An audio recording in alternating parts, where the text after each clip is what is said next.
Good evening, class.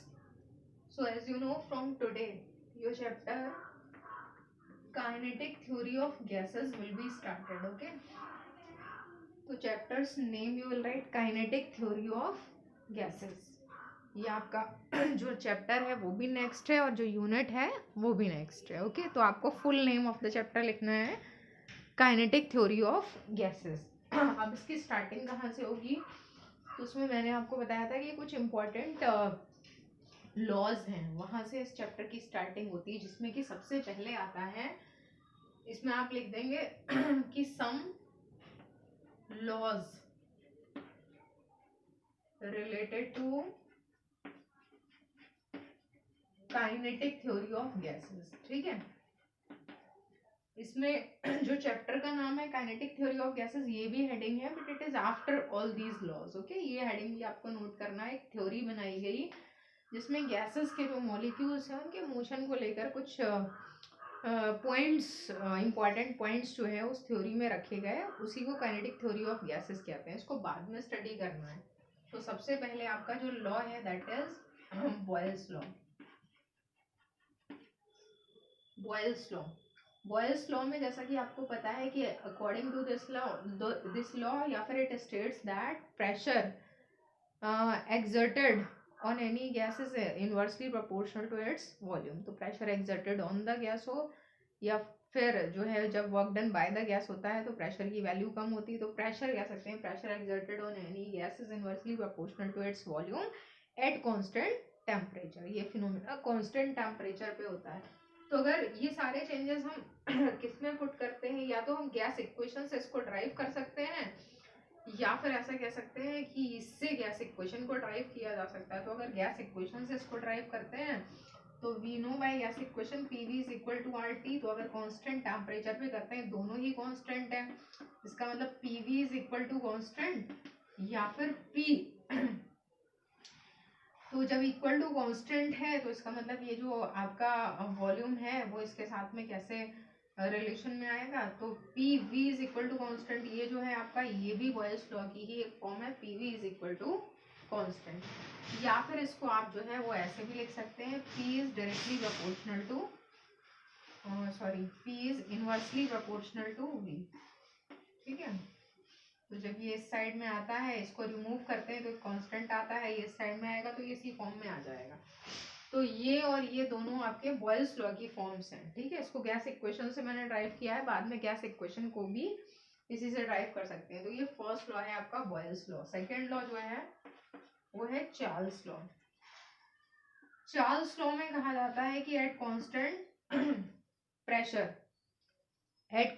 Pressure volume and temperature of a gas are directly proportional to each other. तो अगर pressure को constant रखा जाता है तो हमेशा वॉल्यूम और टेम्परेचर में डायरेक्ट रिलेशन होता है. डायरेक्ट रिलेशन कैसे? प्रेशर को कांस्टेंट रखना है, प्रेशर का कोई रोल नहीं, मतलब पिस्टन को आप मूव नहीं करा रहे हैं. तब क्या होता है कि अगर टेम्परेचर इंक्रीज करेंगे, गैस को हीट सप्लाई कर दी, उसका टेम्परेचर इंक्रीज हुआ तो गैस एक्सपेंड होने लगेगी, और गैस एक्सपेंड हो रही है उसका मतलब उसका वॉल्यूम भी इंक्रीज हो रहा है. तो इस तरीके से हम कह सकते हैं कि वॉल्यूम और टेम्परेचर जो है वो एक दूसरे के डायरेक्टली प्रोपोर्शनल है. तो अकॉर्डिंग टू दिस लॉ, अब यहाँ पर इसी रिलेशन से आप चाहें तो इसको प्रूव कर सकते हैं. तो वैसे डायरेक्ट भी लिखा जा सकता है कि it states that at constant pressure volume and temperature of the gas are directly proportional to each other. तो ये रिलेशन ये आता है V is proportional to T, या फिर इसको लिख सकते हैं V upon T is equal to constant. अच्छा, साथ साथ आपको अगर इनका ग्राफ भी बनाना पड़े तो ये वाला जो ग्राफ है प्रेशर और वॉल्यूम के बीच में एट कांस्टेंट टेम्परेचर, तो जैसे कि इंडिकेटेड डायग्राम में आपने देखा है उस तरीके का ग्राफ ऐसे करके बनेगा इनवर्सली प्रोपोर्शनल के लिए. किसी भी डायरेक्शन में स्टडी कर सकते हैं. अगर ऐसे जा रहा है तो प्रेशर इंक्रीज डिक्रीज हो रहा है, वॉल्यूम इंक्रीज हो रहा है. अगर ऐसे जाएगा तो वॉल्यूम डिक्रीज होगा, प्रेशर इंक्रीज होगा.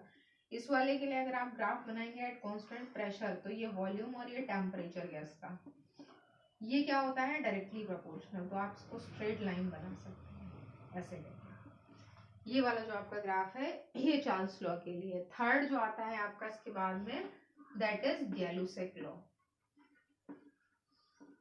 It is on the name of the scientist, ये आपको पता होगा. गैलुसेक लॉ जो है वो चार्ल्स लॉ के जैसा है। At constant volume, at constant volume pressure of the gas is directly proportional to its temperature. Pressure और टेम्परेचर में डायरेक्ट रिलेशन है। कैसे? कांस्टेंट वॉल्यूम वाले केस में होगा। और कैसे होता है डायरेक्ट रिलेशन? जैसे मान लीजिए अगर पिस्टन को डाउनवर्ड्स पुश किया, पिस्टन को नीचे की तरफ किया, इसका मतलब प्रेशर इंक्रीज कर रहे हैं। और जब प्रेशर इंक्रीज करते हैं तो गैस का जब कंप्रेस होती है तो उसका टेम्परेचर भी इंक्रीज होता है। इसी तरह से अगर प्रेशर कम होता है, गैस एक्सपेंड होती है, उसका टेम्परेचर भी डिक्रीज होता है। तो इसका मतलब अगर कांस्टेंट वॉल्यूम अगर रखा जाता है, किसी रीजन से वॉल्यूम को चेंज ना होने दिया जाए, तभी इसको स्टडी कर सकते हैं। तीनों क्वांटिटीज में एक साथ इफेक्ट या चेंज फाइंड नहीं कर सकते। तो इसमें लिख देंगे at constant volume pressure of the gas is directly proportional to its temperature. तो ये रिलेशन गैलुसेक लॉ का है ये, या फिर इसको ऐसे लिख सकते हैं P upon T is equal to constant. ये आपका गैलुसेक लॉ है थर्ड नंबर पे। और एक फोर्थ आपका जो लॉ है that is perfect gas equation. इसका बहुत इंपॉर्टेंट रोल है। परफेक्ट गैस इक्वेशन का मतलब this one, for N moles of the gas, किसी भी आइडियल गैस को ये गैस इक्वेशन ओबे करनी चाहिए। गैस इक्वेशन ओबे करने का मतलब उसके जो तीनों थर्मोडायनेमिक वेरिएबल्स हैं उनके बीच में जो रिलेशन है वो इसके अकॉर्डिंग सेटिस्फाई होना चाहिए। इसके अकॉर्डिंग सेटिस्फाई होने का मतलब क्या हुआ कि प्रेशर और वॉल्यूम जैसे दिखा रहे हैं ना, या प्रेशर और वॉल्यूम का जो प्रोडक्ट है that should be equal to the product of all these three. N R gas constant है, वो तो कांस्टेंट रहेगा, उसकी एक फिक्स वैल्यू है, कितनी है वो भी डिस्कस की जाएगी। एन का मतलब है जो भी नंबर ऑफ मोल्स हैं उस गैस के, या 1 मोल वाला रिलेशन भी ले सकते हैं। 1 मोल अगर आपने गैस के ले लिए तब उसको ये सेटिस्फाई करना चाहिए कि product of these two is equal to product of these two. जो भी उस गैस का उस इंस्टेंट पे प्रेशर, वॉल्यूम और टेम्परेचर है वो इस रिलेशन को अगर सेटिस्फाई करते हैं तो इसका मतलब गैस जो है वो आइडियल गैस कहलाती है। आइडियल गैस, ठीक है। तो ये कंडीशन कब सेटिस्फाई होती है याद रखिएगा, हमेशा लो प्रेशर और हाई टेम्परेचर की स्टेट में। अगर गैस का प्रेशर कम रखा जाए, टेम्परेचर ज़्यादा रखा जाए तो गैसेस आइडियल गैसेस की तरह बिहेव करती हैं, मतलब इस इक्वेशन को ओबे करती हैं। लेकिन हाई प्रेशर और लो टेम्परेचर पर उनका बिहेवियर जो है वो आइडियल गैस बिहेवियर से डेविएट होना स्टार्ट हो जाता है। तो जैसा आपको पता है कि जहाँ भी वर्ड आइडियल लगा होता है वो एक ऐसा केस होता है जिसको कि प्रैक्टिकली पॉसिबल कराना मुश्किल होता है। तो जितनी भी गैसेस हैं वो रियल गैसेस कहलाती हैं। आइडियल गैसेस की तरह, आइडियल गैसेस के क्लोज बिहेव कर सकती हैं, लेकिन पूरी तरह से आइडियल गैस में कन्वर्ट नहीं हो सकती, क्योंकि जो उसकी कंडीशन है बिल्कुल जो है लो प्रेशर और हाई टेम्परेचर वो अटेन करना मुश्किल होता है। तो ये 4 लॉज फिलहाल आपको नोट करने हैं, note it down.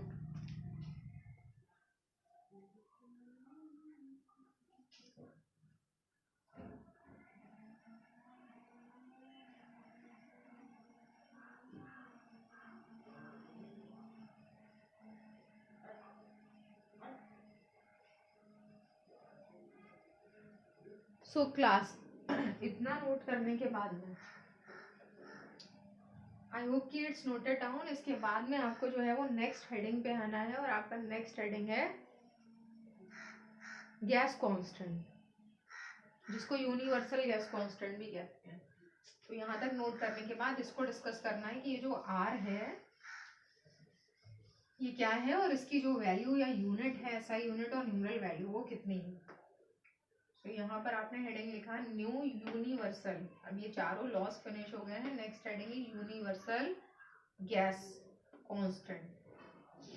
Universal gas constant क्या होता है? तो suppose that for an ideal gas for n moles we have written the relation PV is equal to nRT। कैसे आती है गैस इक्वेशन? इसमें हमने लिखा था अभी पीछे PV is equal to constant,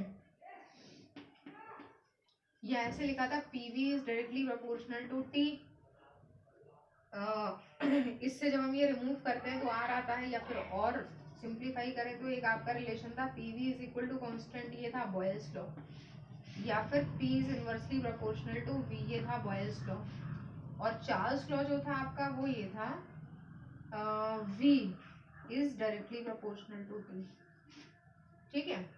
तो इस लॉ के अकॉर्डिंग अगर आप दोनों लॉस को जो है वो कंबाइन करते हैं तो दोनों लॉस किस फॉर्म में आ जाते हैं? लेफ्ट साइड में अगर आप देखें मल्टीप्लाई कर दिया मान लीजिए, तो पीवी डायरेक्टली प्रोपोर्शनल टू ये न्यूमरेटर में ये डिनोमिनेटर में टी अपॉन सॉरी एक काम करते हैं, इसको ऐसे करके लिखा जैसे ये वाली फॉर्म जो थी इसको ले लिया मैंने, P V is equal to constant और यहाँ पर ले लिया इसको v upon T is equal to constant. ठीक है, तो दोनों रिलेशंस को अगर आप ध्यान से देखें तो लेफ्ट साइड में आ रहा है प्रेशर वॉल्यूम और यहाँ लेफ्ट साइड में आ रहा है वॉल्यूम और टेम्परेचर। तो इसका मतलब एक चीज तो क्लियर हो गई कि वॉल्यूम इसमें भी आ रहा है, वॉल्यूम इसमें भी आ रहा है, तो लेफ्ट साइड में आएगा प्रेशर वॉल्यूम। और राइट साइड में अगर आप देखें तो राइट साइड में यहाँ लिखा है कांस्टेंट और इसकी राइट साइड में लिखा है टेम्परेचर। तो राइट साइड में यहाँ जाता है आपका डायरेक्टली प्रोपोर्शनल टू टेम्परेचर। इसमें यहाँ अगर इसको रिमूव करते हैं तो एक कांस्टेंट आता है PV is equal to R T. ये 1 मोल के लिए आइडियल गैस है का रिलेशन है और अगर n मोल्स के लिए लिखेंगे तो nRT। तो इस तरीके से बॉयल्स और चार्ल्स लॉ की हेल्प से ड्राइव किया जाता है आइडियल गैस या परफेक्ट गैस इक्वेशन। ठीक है, तो आई होप इट्स क्लियर। वैसे डेरिवेशन आता नहीं लेकिन बाई चांस अगर आ जाता है तो आप इस तरीके से ड्राइव कर सकते हैं। ठीक है, अगर आपको ये तो मैंने कांस्टेंट वाले रिलेशन से ड्राइव किया, अगर आपको ऐसे ड्राइव करना हो इन रिलेशंस की हेल्प से तो इनको थोड़ा सा जैसे इसमें लेफ्ट साइड में वॉल्यूम है, इस साइड में भी लेफ्ट साइड में वॉल्यूम अगर रखें तो ऐसे करके लिख लीजिएगा, ड्राइव करना आसान हो जाएगा। ठीक है, इससे ड्राइव करना आसान है। इसमें वॉल्यूम लेफ्ट साइड में है तो इसका मतलब यहाँ वॉल्यूम आएगा, राइट साइड में देखेंगे तो टेम्परेचर अपॉन प्रेशर। तो अब यहाँ से अब आप देख सकते हैं PV directly proportional to T या फिर PV is equal to R T. ठीक है, तो फिलहाल हम गैस कांस्टेंट को ड्राइव करने जा रहे हैं और गैस कांस्टेंट को ड्राइव करने के लिए आपको जो रिलेशन लिखना है उस रिलेशन में आपको यही लिखनी थी n मोल्स वाली गैस इक्वेशन। उसके बाद आपको लिखना था फॉर 1 मोल ऑफ गैस। इसको 1 मोल में अगर कन्वर्ट कर लें तो ये रिलेशन आपका आ जाता है PV is equal to R T. अब यहाँ से आपको किसकी वैल्यू फाइंड करनी है, आर की। तो R is equal to PV upon T. यहाँ पर अगर बाकी सारी न्यूमरल वैल्यूज को पुट करते हैं तो गैस कांस्टेंट की वैल्यू फाइंड कर सकते हैं। अदर वैल्यूज में प्रेशर, तो ये सारी सिचुएशन जो है आइडियल गैस इक्वेशन के लिए अगर पुट की जाए तो प्रेशर कितना लिया जाता है, तो प्रेशर लिया जाता है यहाँ पर 0.76 मीटर ऑफ मरकरी कॉलम के इक्वल। अब मरकरी कॉलम है, इसका मतलब यहाँ पर प्रेशर का आपको पता है एक रिलेशन ये भी होता है एच रो जी। तो ये जो 0.76 मीटर है ये क्या है, हाइट, और रो क्या होगा, डेंसिटी ऑफ मरकरी, क्योंकि मरकरी कॉलम है। मरकरी की डेंसिटी इतनी होती है किलोग्राम पर मीटर क्यूब।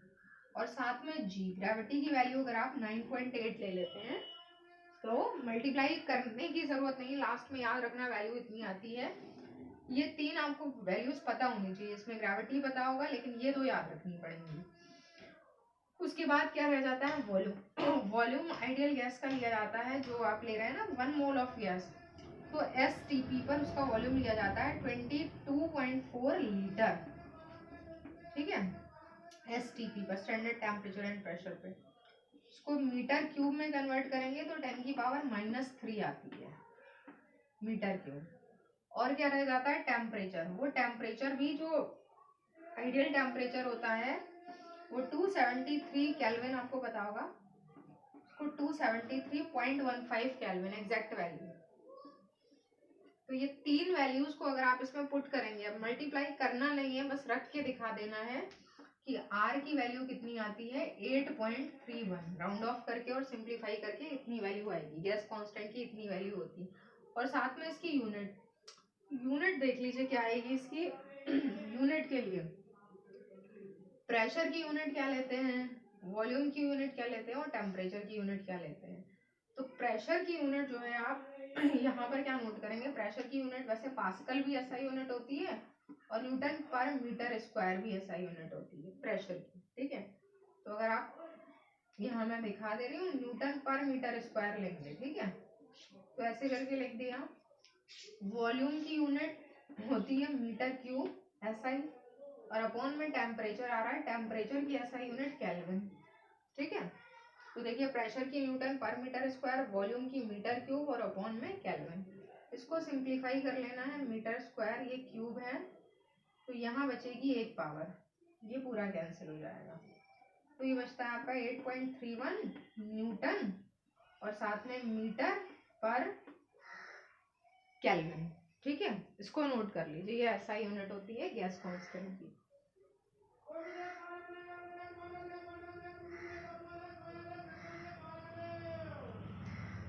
और इसमें आप एक काम और कर सकते हैं कि अगर मान लीजिए ये जो है वो गैस एन मोल्स वाली गैस के लिए लिखा गया है, तो रिलेशन जो है वो इस फॉर्म में आ जाता NRT, तब R is equal to PV upon NT आता। तो यहाँ पर एक चीज और आ सकती है, न्यूटन मीटर पर मोल केल्विन, अगर आइडियल गैस के लिए लिख रहे हैं तो मोल। ठीक है, एक और यूनिट भी लिखी जा सकती है, इसको लिखते हैं जूल पर मोल केल्विन, जूल में भी लिखा जा सकता है। तो फिलहाल आपको जो है, क्योंकि ये जो न्यूटन मीटर आप देख रहे हैं ना, ये किसकी यूनिट है, वर्क की, एफएस होता है न्यूटन मीटर, तो उसकी यूनिट को जूल लिख सकते हैं, तो जूल पर मोल केल्विन। ये सारी यूनिट दोनों जो है वो गैस कांस्टेंट की होती है, और ये इसकी न्यूमरल वैल्यू है, note it down. Okay,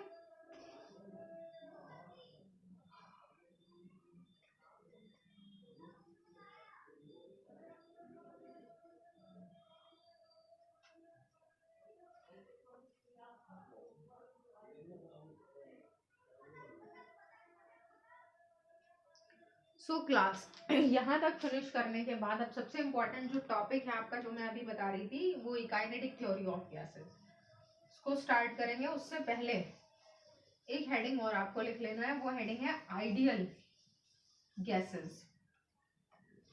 new heading है आइडियल गैसेस। आइडियल गैसेस को एक्सप्लेन कर लेना है। आइडियल गैसेस का मतलब all those gases which obey the relation of ideal gas equation are called ideal gases. जो किसी हर एक ये भी बताना पड़ेगा, at all the temperatures and pressure they obey ideal gas equation, those are ideal gases. हर एक टेम्परेचर प्रेशर की कंडीशन में वो आइडियल गैस इक्वेशन को ओबे करती हैं, इट मीन्स वो आइडियल गैसेस हैं। But normally at low pressures and high temperatures the gases, real gases behave like ideal gases, but at high pressure and low temperature these gases deviate from ideal behavior। इतना में आपको ideal gases में note कर देना है। और उसके बाद आते हैं न्यू टॉपिक पे, जो आपका मेन टॉपिक है kinetic theory of gases. Kinetic theory of gases में आप बताएंगे कि all the matter is made up of particles, जितनी भी चीजें सारी पार्टिकल्स में बनी है, और हर एक चीज के अंदर जो भी पार्टिकल्स हैं are in the state of motion, चाहे वो वाइब्रेशन कर रहे हो सॉलिड्स में, गैसेस में है तो रैंडम मोशन की स्टेट में है, उनके पास वेलोसिटी भी होती है, उनके पास स्पीड भी है, उनके पास मोमेंटम भी होता है। तो ये सारी जो ये पूरा कनेक्शन है ये गैसेस से अगर रिलेट कर दें तो this is called kinetic theory of gases, क्योंकि उसके जो मॉलिक्यूल्स हैं वो काइनेटिक एनर्जी उनके पास है, मोशन कर रहे हैं। तो following are the assumptions of kinetic theory of gases. Assumptions इन पॉइंट्स के अंदर ही काइनेटिक थ्योरी ऑफ गैसेस को स्टडी किया जा सकता है। अब आप पॉइंट वाइज नोट करते जाएंगे। तो जैसे कि सबसे पहला पॉइंट आता है काइनेटिक थ्योरी में कि always the molecules of the gas are very small rigid elastic spheres।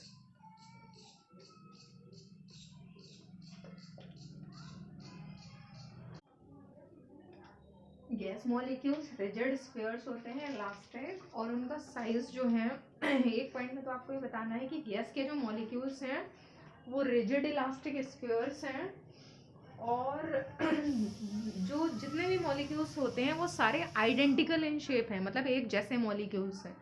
दूसरा पॉइंट आपको ये बताना है कि जो साइज होता है गैस के मॉलिक्यूल्स का that is very small compare to the interatomic separation between them.